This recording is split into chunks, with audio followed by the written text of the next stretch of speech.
Good morning, everyone. Really excited. Oh man, I started with my microphone, my headphones in there. Sorry. Good morning, everyone. Happy to have you guys here at Teacher Table. Uh, so excited to see so many of you returning folk, and the fact that some of you even got here a little early and started that chat right away. I absolutely love it because that is what Teacher's Table is all about: is coming together, being together, learning together, growing together. And let's see who we have here. As always, if you guys can kind of drop your name, where you teach, whatnot in the comment box, that's always helpful for everyone. Let's see here. We got, let's see. Carrie's back. She was first in. That's fantastic. Thank you for making it back. We already got some people working towards today's like goal. Today's our highest like goal ever. So let's hope we make it up there. Colin, looks like Colin, you were closing down your classroom. That is tough to sort of take down the shingle.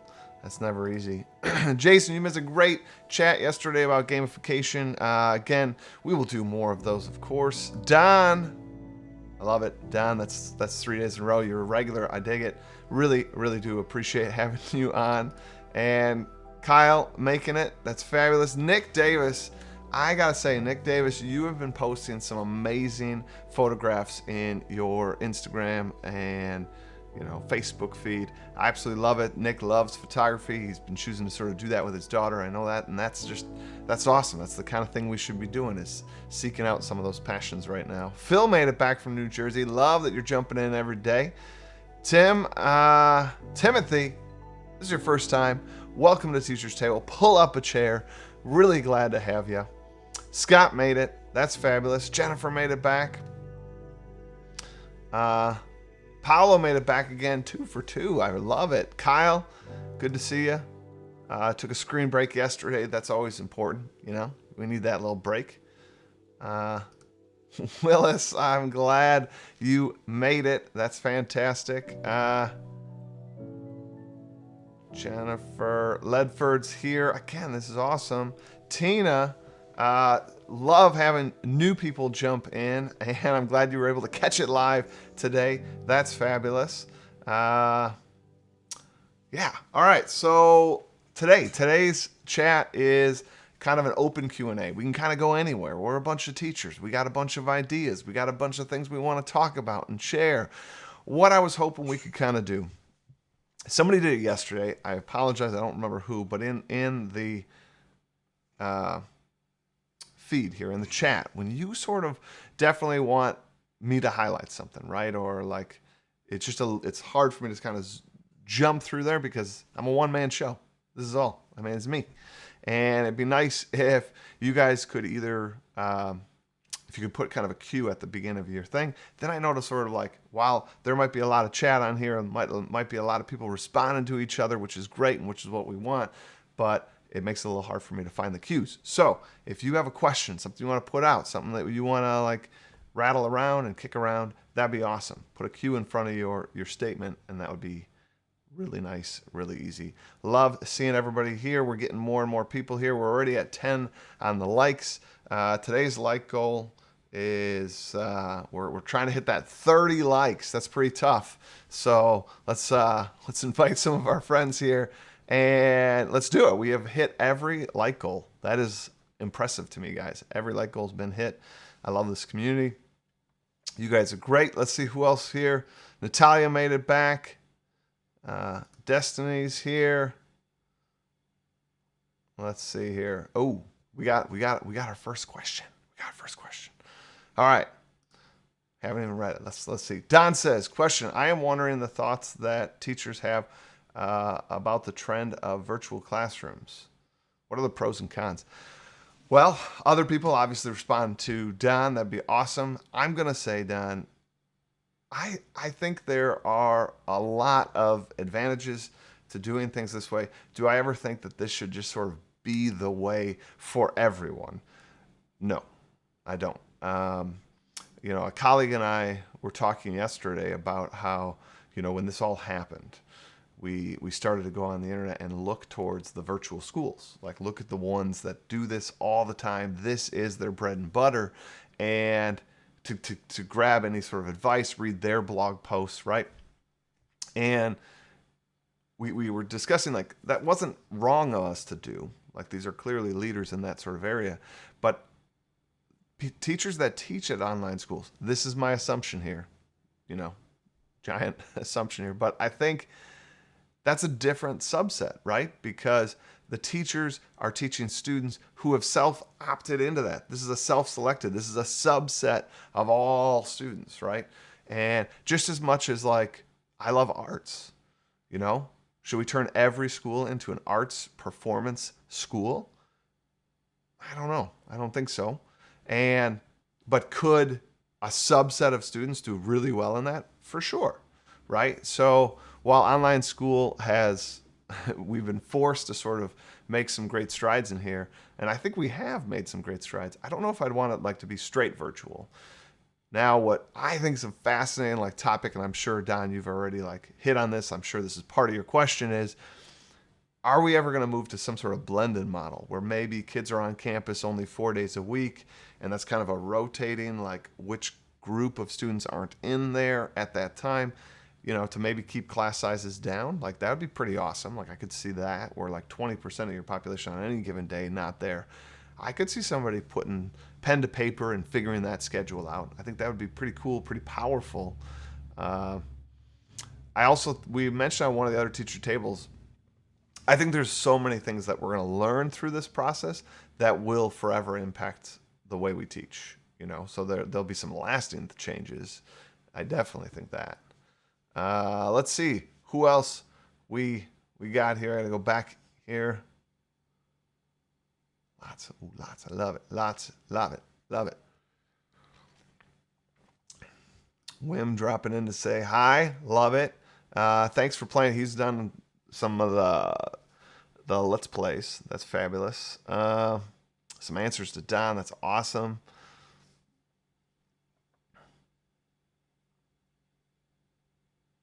Oh, Don kind of furthering sort of that point. He's talking about making the Bitmoji sort of classrooms. Again, we got some new people here. Welcome back to Teacher's Table. Welcome to Teacher's Table. If you could, drop your name in the chat box so we know who's here. And if you could smash that like button to help us to our like goal. This community has hit every like goal. So let's try to do that. Deborah, no problem jumping in a little late. This is an open discussion today. So today's Teacher's Table is whatever you guys want to talk about. Just drop a comment in the comment box with a Q in front of it, and then we know that's your question that you are posing to the rest of us. That'd be awesome. Adam Powley sort of sharing in that comment. So as a parent of some pretty good kids and students, this is hard, and my wife and I are both teachers. I gotta say, that is tough. I mean, I'm a single dad, and when my daughter's in virtual school, I mean, there's just got to be a whole lot of trust that she's doing what she's supposed to be doing, and by and large, she does. But what if she wasn't that? What if she didn't do that? I also think schools, I will say, some of the solutions that schools have come out with, I think it might work for parents that aren't teachers. But if you're a teacher doing those things to always have programming for the students, what does that look like on your own house? And, in Adam's case, both husband and wife being teachers, that's extra tough too.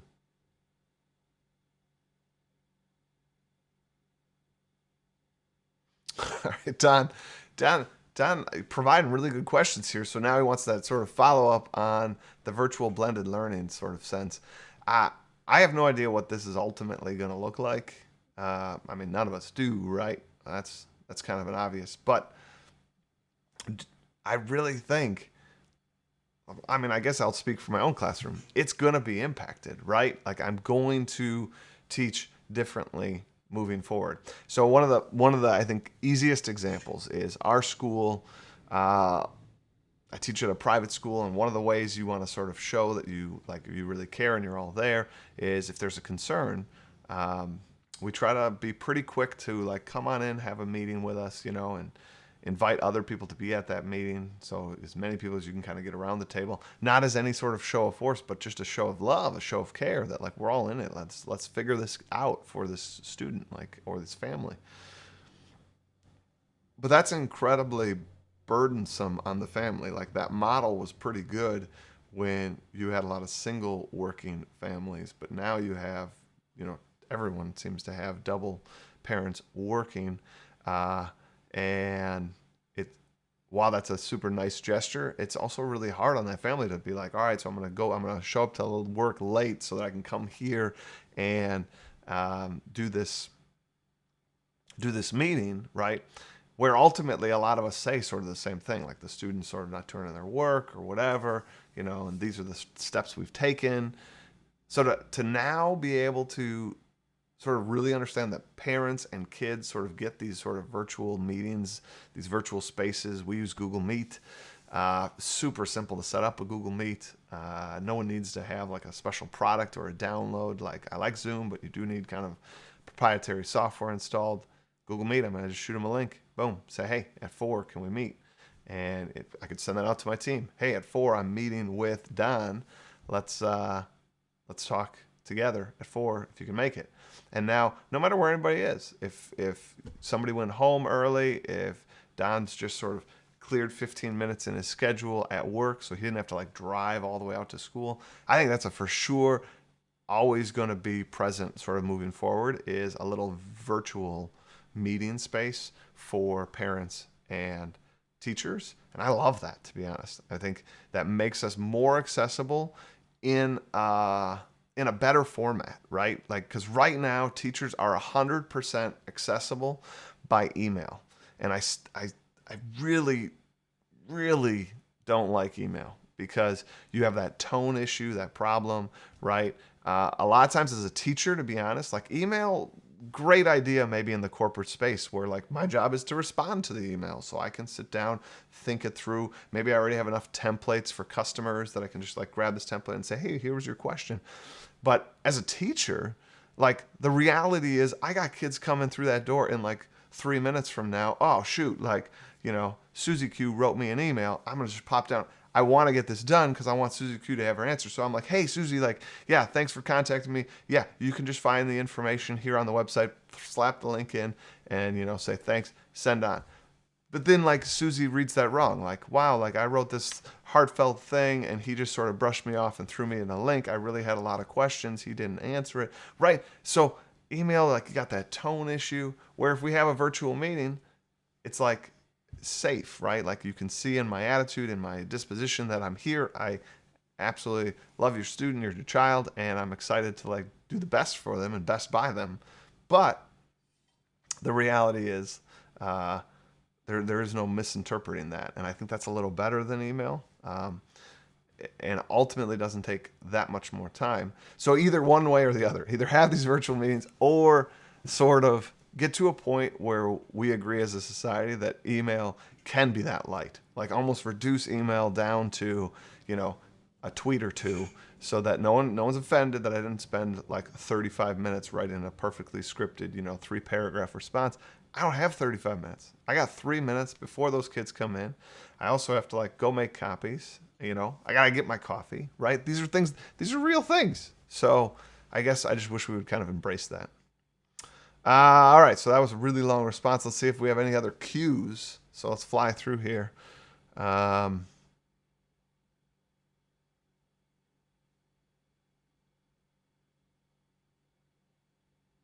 Timothy brings up kind of an interesting thing. He teaches online higher ed, and students are afraid to take risks. I think this is a reality for all of us once you sort of move out of that lower elementary. Kids just start to be very grade focused and performance focused. And you know what? I don't want to put it all on the kids. I don't want to say that it's the kids that do that. I think it's us that does it to them. It's these little comments, right? I'm just as guilty, right? Hounding kids for missing work, What am I hounding them for? Like, we better be very clear with the message. That assignment better have been really impactful on their entire learning arc. And if it is, then you can say like, hey, you're missing a key component to your entire learning. But if I'm just hounding them because like there is a missing square in my spreadsheet and that's either going to impact them negatively, like grade wise, but not learning wise, right? So then we're telling them the thing that's important is keeping that grade up. So then when you offer like, hey guys, I got like 3 choices of activities you could do, and like one's a little harder and a little more out there, why take that risk? Like we have trained them since like 3rd grade that grades matter, getting the gold star matters, and so don't take that chance, don't take that risk. And so I think it's something that we as educators really have to think through the message we send in terms of how we grade, in terms of what we grade, in terms of what we ask them to do even. And then when they don't comply, how we respond to that lack of compliance, I think is really impactful, and I think it helps them. The other thing, Timothy, I got to tell you, gamification has been just a lifesaver in terms of letting students explore. That's literally why I chose it as the title of my book, Explore Like a Pirate, because this sense of truly like exploring the world around them, trying new projects, trying new techniques, and they don't have the fear of the grade because now it's just game points that's at stake for them. And ultimately they end up building new skills, developing those new skills, and some of them just really revel in the fact that they have like this new superpower. They tried a new thing and it like didn't kill them. It didn't crush them. And the feedback they got from the other students was a little bit of envy. They were a little bit like, how'd you do that? That looks so awesome. Or that sounded great, And now they're this mini expert. It's lovely. All right, guys, we are sitting at 22 on the likes here. Let's see if we can get that up to that 30. We're 8 away. We have over 30 people here in this channel, so let's do this. Love it, Robert. Thanks for coming. And the 4 o'clock PLN family is awesome.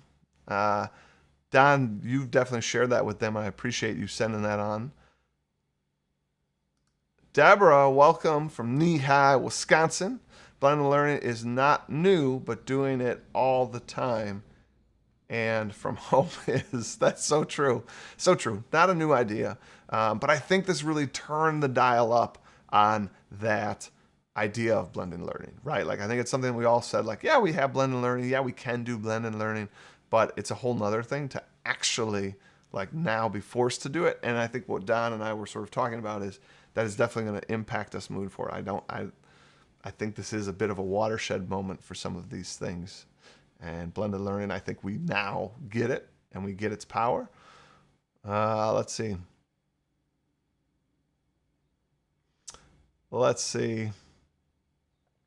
Man, you guys are doing great. Oh, Willis here. We got another question. How will we hook/grab these students in a year-long game if we start our school year apart? Willis, great question. I don't know if it's that different. I mean, it is, right? Like the relationship's going to be different when it's online like this versus in person. But with that said, like I still think we're let's not get lost. Let's not get lost in the forest. Let's take a step back and just we can start to see the path. And the path really is those same fundamental blocks that you would have done. It sounds like you've already gamified before. And so theme's important. Getting people to understand your game's important. So, having a few easy assignments that might flex the muscle of various mechanics you use is important. Team building is huge. So at the beginning of the year, for me, even when we do like the regular classroom, I dedicate quite a bit of time to doing team building activities. And I definitely have a concentrated start of the year that way. Another thing too is wrap sort of the beginning of the year stuff into your gamification. Like have a training center, right? I can show this real quick. Give me a second, hot second, so I can tell you what I'm talking about here. So this is on my website.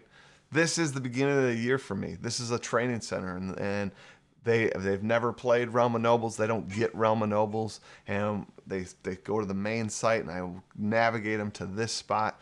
And now we start to break this down. We have required house tasks, and they have no idea about the game yet. So like even the word house, I have to kind of explain to them. House, like this is your house, this period, right? Required solo. Well, what's that? That means you got to do it yourself. So we have 4 solo tasks. We have 5 like house related tasks. And then you see in that bottom corner there, it says optional side quests. And people are like, well, what's that? Right? Because they've never heard that term in a class before. So what's a side quest? Well, those are things you guys could do, and maybe you'll learn some stuff, right? And they're like, well, what? Okay. And speaking of the year, they still got summer on their mind. So a lot of kids don't do that side quest, but we get 2, 3, 5 that try it. And now this gives me an opportunity to sort of show a new mechanic and give out the first item and get really excited about that. In an online space, because I would totally make a thing about giving that out in my classroom. I'd start my class, and while they're all doing the like bell ringer, I'd go over to Billy and like hand him this item and be like, this is super awesome. You're one of the first to get an item. This is a pretty cool one to get. Let me explain it to you so you get it, Billy. And I kind of explain it to him, really knowing everyone's listening to this and doing this. I'm not going to be mad that the bell ringer's not going to be that great because I'm doing this intentionally. I'm kind of making a big deal of it. In an online space, I would make sure you do the same thing. Use a minute or two to kind of explain to Billy in front of everybody that, hey, you got this, and whatever platform you're using to like give him that digital item, that'd be great. So I don't want to take too much time on that. We did gamification yesterday, but I thought that was worthy of a show. Let's see here. We're at 26 likes, 4 away from our goal. We can get there. We can get there. Let's see. Heidi made it. Good morning, Heidi. Move that little like goal there for you. Let's see. Cheryl, awesome to have you on Teacher's Table. I hope you're still here because I kind of was long-winded there and didn't get to the comments. But welcome to Teacher's Table. Pull up a chair. Love it. I should also say if anybody wants to connect too, use this hashtag after the episode, throughout the week. Throw some things on Teacher's Table. It's a great space, too, for us to sort of share ideas. Let's see here. We got others. We got all sorts. I love it. Let's see here. Kyle, appreciate it. Give me the sort of the thumbs up on the email there.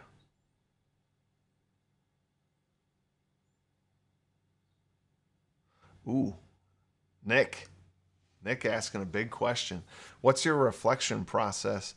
I will definitely tell you some things now, but I think that's going to be a Teacher's Table whole episode in the future, is just kind of processing and reflecting our year. So I do it several ways, right? So what I try to do is I actually have a running Google Doc that I list all my units. I make it a 2-column Google Doc, list all my units, and while the unit's live, while I'm doing it, I have on one side what I did last year, and then next to it, in the next column, I kind of say, these are the tweaks I made, these are the changes I made, okay? Then end of the year, I kind of look over some of those changes and see if they were good. End of the unit, I misspoke. End of the unit, I sort of reflect on those changes so I kind of remember if next year I should use those or not. And then at the end of the year, I take this document and I actually set up next year's document. And this is my last time to sort of cull all of this information and go through each unit and grab and sort of paste into my next document the things that made it over, so that next year I can say, this is what I did last year, and then have a new column to sort of say what I'm doing. That's like a light way to sort of breeze over it. And again, we'll probably talk about reflection again for sure. Don, I have not used Voxer for parent communication. That'd be interesting to see if others have.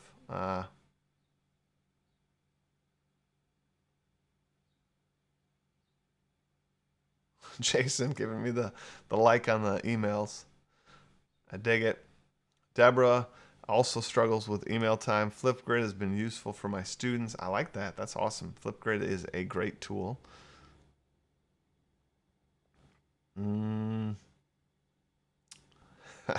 Jennifer, I'm with you. I'm with you. I don't always know what it takes to get you guys to sort of push that like button.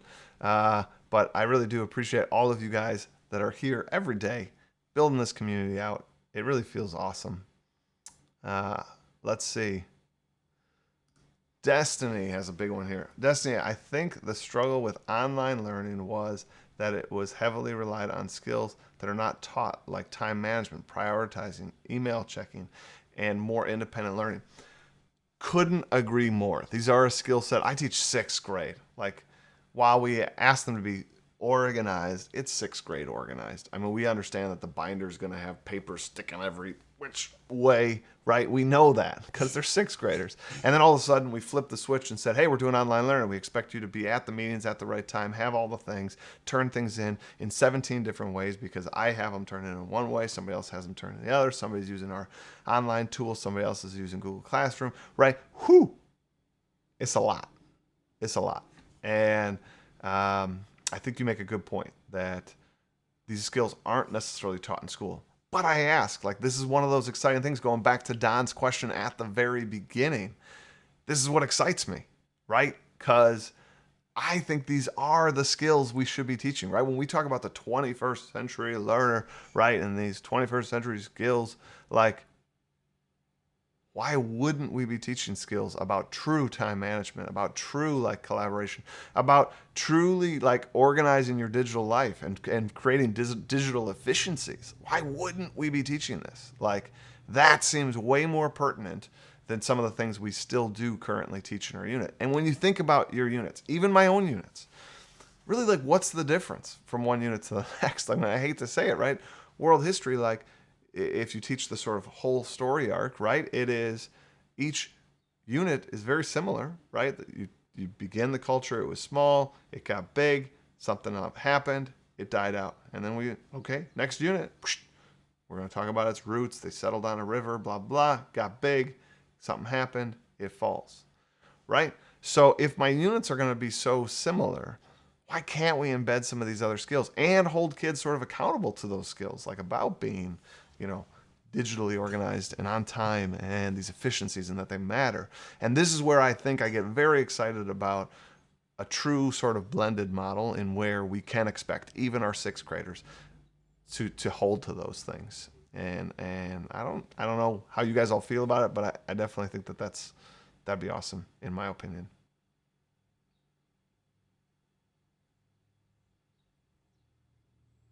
Oof, Destiny. Yikes. I can't imagine. One of my students, sixth grade, she had over 70 emails in one day. It was really hard for them to know where to even start or go. So this, again, is where us teachers have to do a better job of thinking through the flow of our online class. That could be another really good teacher's table that we do in the future. We are 2 likes away, and sadly, we're only like 3 minutes away from ending this thing. So come on, guys. Let's get across that finish line. 2 likes away. Let's see here. Adam Powerley, I worry about tech overload.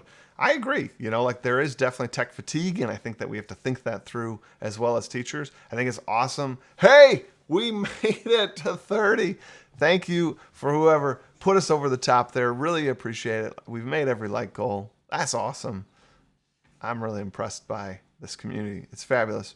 So yeah, we were talking about tech fatigue. I think we have to embrace that. In fact, I actually did kind of a low tech activity yesterday, and I actually set my curriculum aside, and we just did a scavenger hunt. It was super fun. We can talk about that another day if you guys want.